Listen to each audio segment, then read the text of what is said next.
नमस्कार दोस्तों, क्या आप जानते हैं कि लोग आपके दिमाग और भावनाओं से कैसे खेल सकते हैं? डार्क साइकोलॉजी किताब में जेम्स विलियम्स ने इंसानी दिमाग के उन अंधेरे पहलुओं का खुलासा किया है जिनका इस्तेमाल लोग दूसरों को कंट्रोल, प्रभावित और धोखा देने के लिए करते हैं। क्या कोई आपके दिमाग से खेल रहा है और आपको पता तक नहीं? तो जानिए खतरनाक लेकिन सच्चाई से भरी बातें। इस वीडियो में आपको मिलेगा इस किताब का संक्षिप्त और दमदार हिंदी समरी जो आपको इंसानी सोच, मनोविज्ञान और माइंड कंट्रोल के रहस्यों से रूबरू कराएगा। और बुक लवर्स के लिए यह वीडियो बेहद खास है। अगर आप जानना चाहते हैं कि लोग कैसे दूसरों को मैनिपुलेट करते हैं और उनसे अपनी मर्जी के अनुसार काम करवाते हैं, तो यह वीडियो जरूर देखें। डार्क साइकोलॉजी आपको न सिर्फ दूसरों की चालाकियों से बचना सिखाती है, बल्कि खुद में आत्मविश्वास और जागरूकता भी बढ़ाती है। ये किताब आसान भाषा में गहरे मनोवैज्ञानिक सिद्धांतों को समझाती है ताकि हर कोई इन्हें अपनी जिंदगी में लागू कर सके। डार्क साइकोलॉजी को समझना खुद को और अपनों को मानसिक शोषण और धोखे से बचाने का सबसे बड़ा हथियार है। अगर आप भी अपनी जिंदगी में मैनिपुलेशन से बचना चाहते हैं या दूसरों के इरादों को पहचानना सीखना चाहते हैं, तो डार्क साइकोलॉजी किताब जरूर पढ़ें। ये आपकी सोच बदल देगी। चलिए समझते हैं। पहला चैप्टर, डार्क साइकोलॉजी क्या है। पहला चैप्टर हमें डार्क साइकोलॉजी की बुनियादी समझ देता है। जेम्स विलियम्स बताते हैं कि डार्क साइकोलॉजी इंसानी दिमाग के उस हिस्से का अध्ययन है जिसमें लोग दूसरों को अपने फायदे के लिए मानसिक रूप से प्रभावित, नियंत्रित या नुकसान पहुंचाने की कोशिश करते हैं। डार्क साइकोलॉजी का मतलब और महत्व। डार्क साइकोलॉजी का मकसद यह समझना है कि कैसे इंसान अपने अंदर छुपी इच्छाओं, डर और लालच का इस्तेमाल करके दूसरों को फंसा सकता है। यह अध्ययन करता है कि लोग किस तरह से झूठ, धोखा, भावनात्मक ब्लैकमेल और माइंड कंट्रोल जैसी तकनीकों का इस्तेमाल करते हैं। विलियम्स बताते हैं कि ये तकनीकें हमेशा बुरी नहीं होती। कई बार मार्केटिंग, राजनीति या लीडरशिप में भी इनका इस्तेमाल किया जाता है, लेकिन जब इन्हें गलत इरादे से इस्तेमाल किया जाए तो ये खतरनाक बन जाती है। मैनिपुलेशन की शुरुआत। मैनिपुलेशन यानी किसी के विचार, भावना या व्यवहार को छुपे तरीके से बदलना। यह अक्सर करीबी रिश्तों में शुरू होता है, जैसे परिवार, दोस्त या पार्टनर, जहां भरोसा सबसे ज्यादा होता है। मैनिपुलेटर धीरे धीरे अपना जाल बुनता है जिससे सामने वाला व्यक्ति खुद पर शक करने लगता है या पूरी तरह से मैनिपुलेटर पर निर्भर हो जाता है। रियल लाइफ उदाहरण। किताब में एक केस स्टडी है जिसमें एक महिला को उसके पार्टनर ने इतना मानसिक रूप से कंट्रोल कर लिया कि वह खुद को पूरी तरह बेबस मानने लगी। उसकी पहचान, आत्मविश्वास और आजादी सब कुछ छीन ली गई थी। ऐसे मामलों में मैनिपुलेटर अक्सर पीड़ित को बाकी दुनिया से काट देता है ताकि वह पूरी तरह से उसके कंट्रोल में रहे। डार्क साइकोलॉजी से बचाव। इस अध्याय में बताया गया है कि सबसे जरूरी है पहचानना कि आपके साथ मैनिपुलेशन हो रहा है या नहीं। अपनी फीलिंग्स और इंस्टिंक्ट्स पर भरोसा करें और जब भी शक हो, सवाल जरूर पूछें। किसी भी संदिग्ध व्यवहार को नजरअंदाज न करें और जरूरत पड़े तो मदद लें। आपके लिए एक सवाल है, अगर कोई मैनिपुलेटर इतना चालाक है कि आप उसकी हरकतें पहचान ही नहीं पा रहे, तो क्या ऐसे मामलों में भी बचाव संभव है? अगले अध्याय में जानिए मैनिपुलेशन की सबसे खतरनाक तकनीकें और उन्हें कैसे पहचानें। आगे बने रहें क्योंकि अगले चैप्टर में हम जानेंगे मैनिपुलेटर के सबसे गहरे और छुपे हुए हथियार कौन से हैं और उनसे कैसे बचें। दूसरा चैप्टर, मैनिपुलेशन की खतरनाक तकनीकें और पहचान।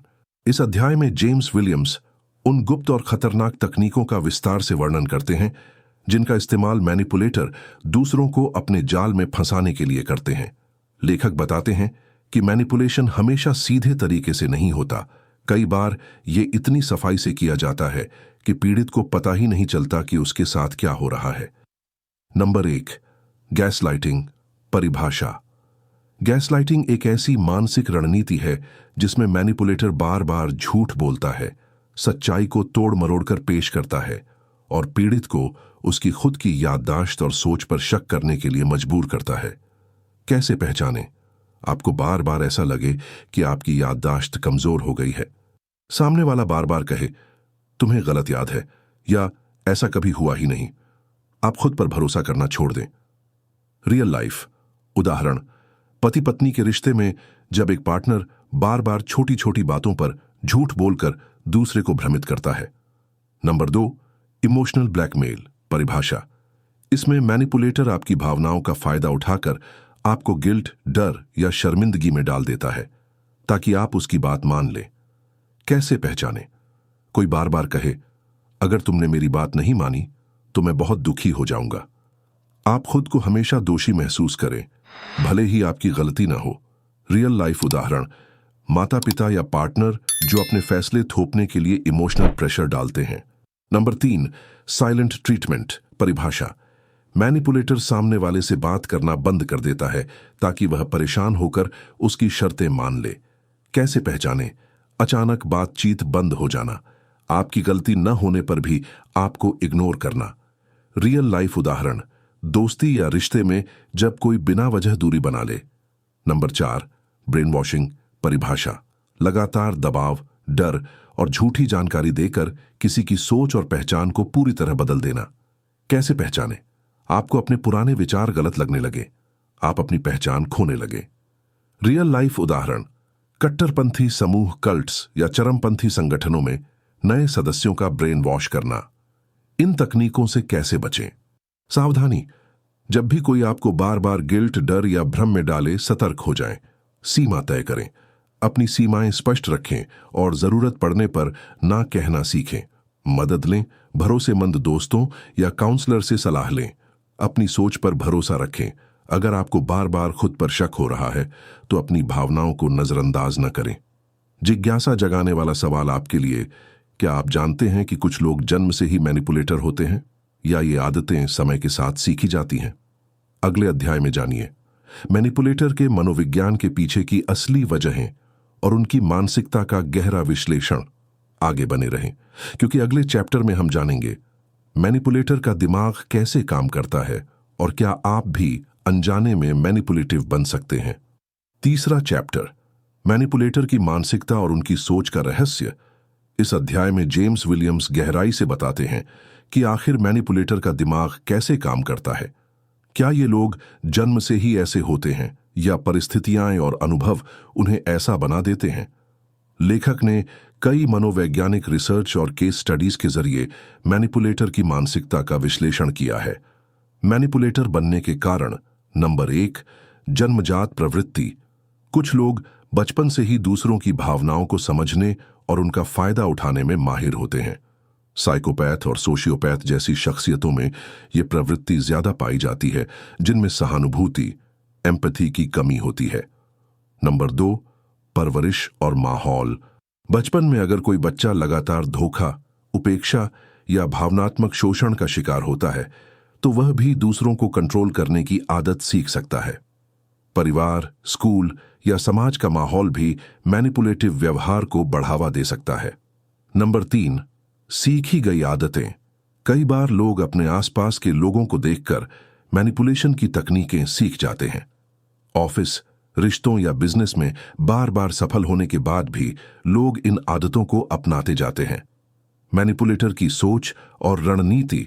मैनिपुलेटर हमेशा अपने फायदे के बारे में सोचता है। वे दूसरों की कमजोरियों को जल्दी पहचान लेते हैं और उन्हीं का फायदा उठाते हैं। उनकी सोच में सहानुभूति की कमी होती है, यानी उन्हें दूसरों के दर्द या भावनाओं से फर्क नहीं पड़ता। वे अपनी छवि को छुपाने में माहिर होते हैं। बाहर से बहुत आकर्षक, समझदार या मददगार दिख सकते हैं, लेकिन अंदर से चालाक और स्वार्थी होते हैं। Real life case study. किताब में एक केस स्टडी दी गई है जिसमें एक ऑफिस बॉस अपने कर्मचारियों को लगातार गिल्ट और डर में रखता है ताकि वे उसकी हर बात माने। इस बॉस ने अपने कर्मचारियों की कमजोरियों को पहचानकर उन्हें बार बार टारगेट किया और उनकी आत्मविश्वास को तोड़ दिया। क्या सभी मैनिपुलेटर बुरे होते हैं? लेखक बताते हैं कि हर मैनिपुलेटर बुरा नहीं होता। कभी कभी लोग अपनी सुरक्षा या बचाव के लिए भी मैनिपुलेटिव व्यवहार अपनाते हैं, लेकिन जब ये आदतें दूसरों को नुकसान पहुंचाने लगें तो ये खतरनाक बन जाती हैं। खुद में मैनिपुलेटिव प्रवृत्ति की पहचान। क्या आप भी कभी कभी दूसरों को अपनी बात मनवाने के लिए इमोशनल प्रेशर डालते हैं? क्या आप दूसरों की कमजोरी देखकर उन्हें कंट्रोल करने की कोशिश करते हैं? अगर हाँ, तो ये संकेत है कि आपको अपनी आदतों पर ध्यान देने की जरूरत है। जिज्ञासा जगाने वाला सवाल। क्या आप जानते हैं कि मैनिपुलेटर की पहचान करने के बाद उनसे दूर रहना ही सबसे अच्छा तरीका है, या क्या उन्हें बदलना भी संभव है? अगले अध्याय में जानिए मैनिपुलेटर से निपटने की असरदार रणनीतियां और खुद को मजबूत बनाने के तरीके। आगे बने रहें, क्योंकि अगले चैप्टर में हम जानेंगे मैनिपुलेटर के जाल से बाहर निकलने और खुद को मानसिक रूप से सुरक्षित रखने के सबसे कारगर उपाय। चौथा चैप्टर, मैनिपुलेटर से निपटने की रणनीतियां और खुद को मजबूत बनाना। इस अध्याय में जेम्स विलियम्स विस्तार से बताते हैं कि जब आपको किसी मैनिपुलेटर की पहचान हो जाए तो उससे कैसे निपटें और खुद को मानसिक रूप से कैसे मजबूत बनाएं। लेखक के अनुसार मैनिपुलेटर से बचना जितना जरूरी है उतना ही जरूरी है अपने आत्मविश्वास और मानसिक शक्ति को बढ़ाना, ताकि आप दोबारा उनके जाल में न फंसें। मैनिपुलेटर से निपटने की असरदार रणनीतियां। नंबर 1, सीमा तय करें। मैनिपुलेटर अक्सर आपकी सीमाओं को तोड़ने की कोशिश करते हैं। अपनी सीमाएं स्पष्ट रूप से तय करें और जब भी कोई उन्हें पार करे तो तुरंत मना करें। ना कहना सीखें, चाहे सामने वाला कोई भी हो। नंबर 2, भावनाओं को कंट्रोल करें। मैनिपुलेटर आपकी भावनाओं के साथ खेलते हैं, इसलिए गुस्से, डर या गिल्ट में आकर कोई फैसला न लें। शांत रहें, गहरी सांस लें और सोच समझकर जवाब दें। नंबर 3, तथ्यों पर ध्यान दें। मैनिपुलेटर अक्सर झूठ या भ्रम फैलाते हैं। हर बात को तर्क और तथ्यों के आधार पर जांचें। अगर कोई आपको बार बार गलत साबित करने की कोशिश करे तो सबूत रखें। नंबर 4, सपोर्ट सिस्टम बनाएं। अपने भरोसेमंद दोस्तों, परिवार या काउंसलर से बात करें। अकेले लड़ने की बजाय मदद मांगना कमजोरी नहीं, बल्कि समझदारी है। नंबर 5, आत्मविश्वास बढ़ाएं। खुद पर भरोसा रखें। अपनी उपलब्धियों और अच्छाइयों को याद करें। पॉजिटिव सेल्फ टॉक और मोटिवेशनल एक्टिविटीज करें। रियल लाइफ उदाहरण। किताब में एक महिला की कहानी है जो अपने टॉक्सिक पार्टनर के जाल में फंसी थी। उसने अपनी सीमाएं तय की, दोस्तों से मदद ली और धीरे धीरे अपनी पहचान और आत्मविश्वास वापस पाया। आखिरकार वह उस रिश्ते से बाहर निकलने में सफल रही और अपनी जिंदगी को दोबारा खुशहाल बना पाई। मैनिपुलेटर को बदलना संभव है। लेखक के अनुसार अगर मैनिपुलेटर खुद अपनी आदतें बदलना चाहे तो काउंसलिंग और थेरेपी से सुधार संभव है। लेकिन अगर सामने वाला बदलाव के लिए तैयार नहीं है तो खुद को बचाना ही सबसे अच्छा तरीका है। खुद को मानसिक रूप से मजबूत बनाने के टिप्स: रोजाना मेडिटेशन या माइंडफुलनेस प्रैक्टिस करें। अपनी हॉबीज और रुचियों को समय दें। खुद को लगातार सीखने और आगे बढ़ने के लिए प्रेरित करें। जिज्ञासा जगाने वाला सवाल। क्या आप जानते हैं कि डार्क साइकोलॉजी का इस्तेमाल सिर्फ व्यक्तिगत रिश्तों में ही नहीं, बल्कि बड़े स्तर पर जैसे मार्केटिंग, राजनीति और सोशल मीडिया में भी होता है? अगले अध्याय में जानिए कैसे डार्क साइकोलॉजी की तकनीकें हमारे समाज और सोच को गहराई से प्रभावित करती हैं। आगे बने रहें, क्योंकि अगले चैप्टर में हम जानेंगे डार्क साइकोलॉजी का समाज पर असर और कैसे आप इन बड़े जालों से भी बच सकते हैं। 5वां और अंतिम चैप्टर, डार्क साइकोलॉजी का समाज पर प्रभाव और जीवन में इसका उपयोग। इस अंतिम अध्याय में जेम्स विलियम्स डार्क साइकोलॉजी के बड़े सामाजिक और व्यक्तिगत प्रभावों पर चर्चा करते हैं।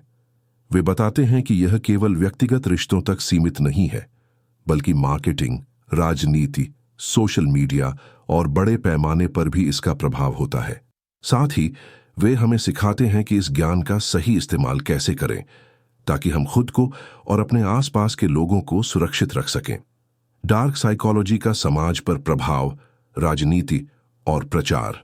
राजनेता और प्रचारक डार्क साइकोलॉजी की तकनीकों जैसे डर, गिल्ट और सोशल प्रूफ का इस्तेमाल जनता को प्रभावित करने के लिए करते हैं। ये तकनीकें लोगों की सोच को गहराई से बदल सकती हैं और उन्हें अपने एजेंडे के लिए इस्तेमाल कर सकती हैं। मार्केटिंग और विज्ञापन। कंपनियां स्कैरसिटी, कम उपलब्धता, अथॉरिटी, प्राधिकरण और सोशल प्रूफ, सामाजिक प्रमाण जैसे सिद्धांतों का इस्तेमाल कर उपभोक्ताओं को खरीदारी के लिए प्रेरित करती है। ये भी डार्क साइकोलॉजी की तकनीकों का एक रूप है। सोशल मीडिया का जाल। सोशल मीडिया प्लेटफॉर्म पर फेक न्यूज, ट्रोलिंग और इमोशनल ब्लैकमेल जैसी तकनीकों से लोगों को नियंत्रित किया जाता है, जिससे मानसिक तनाव और गलतफहमियां बढ़ती हैं। डार्क साइकोलॉजी का सही उपयोग, सुरक्षा के लिए जागरूकता। इस किताब का सबसे बड़ा मकसद है आपको इन तकनीकों को पहचानना और उनसे बचना सिखाना। जब आप इन तरीकों को समझ जाते हैं तो आप खुद को धोखा और शोषण से बचा सकते हैं। सकारात्मक प्रभाव। डार्क साइकोलॉजी के कुछ तत्व जैसे प्रभावशाली संवाद, पर्सुएसिव कम्युनिकेशन को आप अपने जीवन में सकारात्मक बदलाव के लिए भी इस्तेमाल कर सकते हैं, जैसे बेहतर नेतृत्व, प्रभावी बातचीत और आत्मसंवर्धन। नैतिकता का ध्यान रखें। यह जरूरी है कि आप इस ज्ञान का इस्तेमाल दूसरों को नुकसान पहुंचाने के लिए न करें। सही और नैतिक तरीके से दूसरों की मदद करना ही इसका सही उपयोग है। जीवन में इस किताब की जानकारी को कैसे लागू करें। अपने और दूसरों के व्यवहार को समझें। रोजमर्रा की जिंदगी में जब भी कोई आपको प्रभावित करने की कोशिश करे तो उसके इरादों को समझने की कोशिश करें। अपनी सीमाएं स्पष्ट करें। किसी भी रिश्ते या स्थिति में अपनी भावनात्मक और मानसिक सीमाओं को पहचानें और उन्हें बनाए रखें। सवाल पूछें और सोचें। किसी भी बात को बिना जांचे परखे स्वीकार न करें। हमेशा तथ्यों और अपने अनुभवों की जांच करें। स्वयं का आत्मविश्वास बढ़ाएं। अपनी सोच और भावनाओं पर भरोसा रखें। खुद को कमजोर महसूस न होने दें। सपोर्ट सिस्टम बनाएं। भरोसेमंद दोस्तों, परिवार या प्रोफेशनल्स से जुड़ें ताकि मुश्किल समय में सहायता मिल सके। अंतिम सुझाव। डार्क साइकोलॉजी को समझना आपको मानसिक रूप से सशक्त बनाता है। इस ज्ञान का उपयोग अपने और दूसरों के लिए सुरक्षा कवच के रूप में करें। हमेशा नैतिकता और सहानुभूति के साथ व्यवहार करें। खुद को लगातार शिक्षित करते रहें और जागरूक बनें। आपके लिए सवाल, सोचने पर मजबूर करने वाला। क्या आप तैयार हैं अपने जीवन में डार्क साइकोलॉजी की तकनीकों को पहचानने, उनसे बचने और सही तरीके से इस्तेमाल करने के लिए? और क्या आप दूसरों को भी इस ज्ञान से सुरक्षित रखने का जिम्मा उठाएंगे? डार्क साइकोलॉजी किताब का यह सफर यहीं समाप्त होता है, लेकिन आपकी जागरूकता और सुरक्षा की यात्रा अभी शुरू हुई है। इस ज्ञान को अपनाएं, फैलाएं और खुद को मजबूत बनाएं। अगर आपको यह वीडियो पसंद आया तो लाइक करें, शेयर करें और ऐसी ही ज्ञानवर्धक किताबों की समरी के लिए हमारे बुक लवर्स चैनल को सब्सक्राइब करना न भूलें। मिलते हैं अगली वीडियो में। तब तक के लिए सीखते रहिए, बढ़ते रहिए। नमस्कार।